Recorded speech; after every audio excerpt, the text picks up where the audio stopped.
Maintenant, on a trouvé delta M.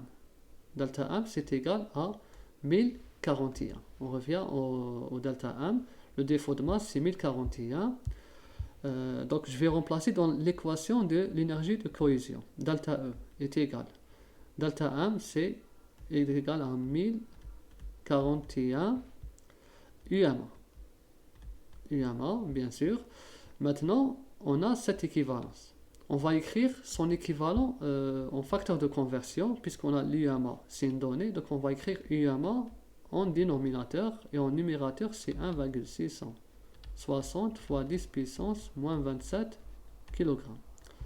Donc, on multiplie ça par une UMA est égal à 660 fois 10 puissance moins 27 kg.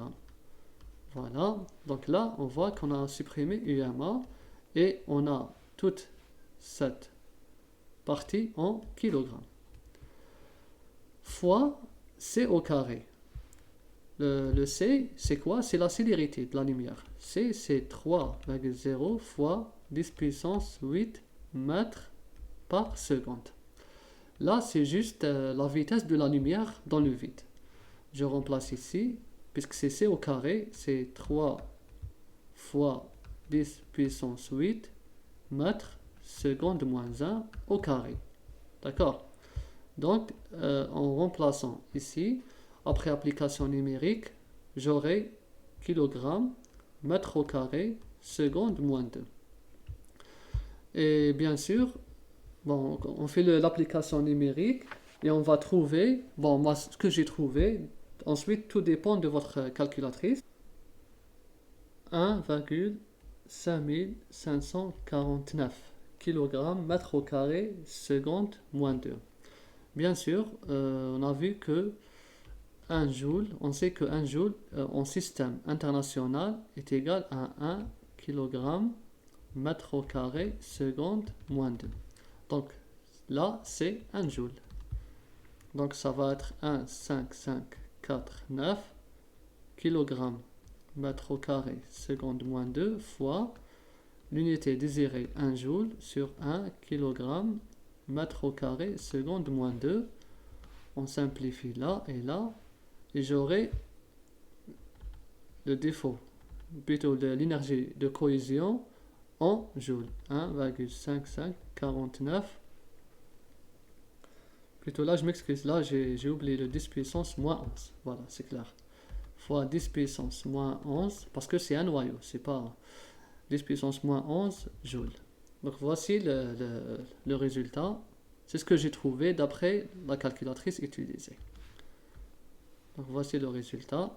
Fois 10 puissance moins 11. D'accord, faut pas oublier. Maintenant, on nous demande de convertir le joule en méga électron-volt. En méga électron-volt. Donc là, avant d'aller vers le méga électron-volt, il faut aller déjà vers l'électron-volt. Ensuite, on va vers le méga électron-volt pour aller plus simple. Bien sûr, donc, on va utiliser ici un facteur de conversion 1 et là, on va utiliser un facteur de conversion 2. Là aussi, je fais un rappel. Sur la vidéo en description en bas, il y a le lien pour le playlist mesures en chimie. Vous trouverez l'analyse dimensionnelle, comment on fait pour les facteurs de conversion. C'est une méthode efficace pour ne pas se tromper. Par définition, un électron-volt est égal à 1,6 fois 10 puissance moins 19 joules. Voici. Aussi, en système métrique, un électron-volt est égal à 10 puissance moins 6 méga électron-volt. Donc, à partir de là, je vais tirer le premier facteur de conversion, puisque je veux obtenir l'électron-volt. Donc, un électron-volt est égal à 1,6 fois 10 puissance moins 19 joules. Là, c'est le premier facteur de conversion 1. Et là, le deuxième facteur de conversion, puisque moi, je veux avoir l'unité de méga électron-volt. Donc, ça va être en numérateur et je vais supprimer un électron-volt. D'accord? Donc, j'écris delta E. Ici, ça va être en méga électron-volt est égal à delta E en joules fois le premier facteur de conversion, c'est 1 électron-volt sur 1, 6 fois 10 puissance moins 19 joules. Là, si vous remarquez, on va supprimer joule avec joule, l'énergie en joules, fois 1 électron-volt est égal à 10 puissance moins 6 méga électron-volt. Voici. Donc là, je vais aussi supprimer électron-volt avec électron-volt et j'aurai l'énergie à la fin en méga électron-volt. On fait l'application numérique, on prend le delta E, l'énergie de cohésion que j'ai trouvé tout à l'heure, 1,5549, 1,549 fois 10 puissance moins 11, il ne faut pas oublier joule. Vous multipliez par ça, et on trouve le résultat. Bon, moi ce que j'ai trouvé, selon la calculatrice utilisée, 97,18 méga électron-volt. Vous pouvez trouver plus, probablement peut-être 98, 19 ou bien 100, 101 jusqu'à 101.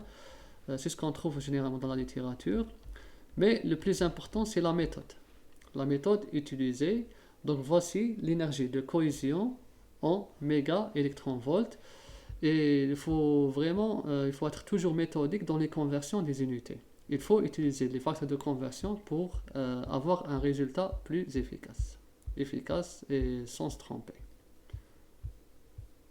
Donc voici le résultat. Donc on a répondu à la question.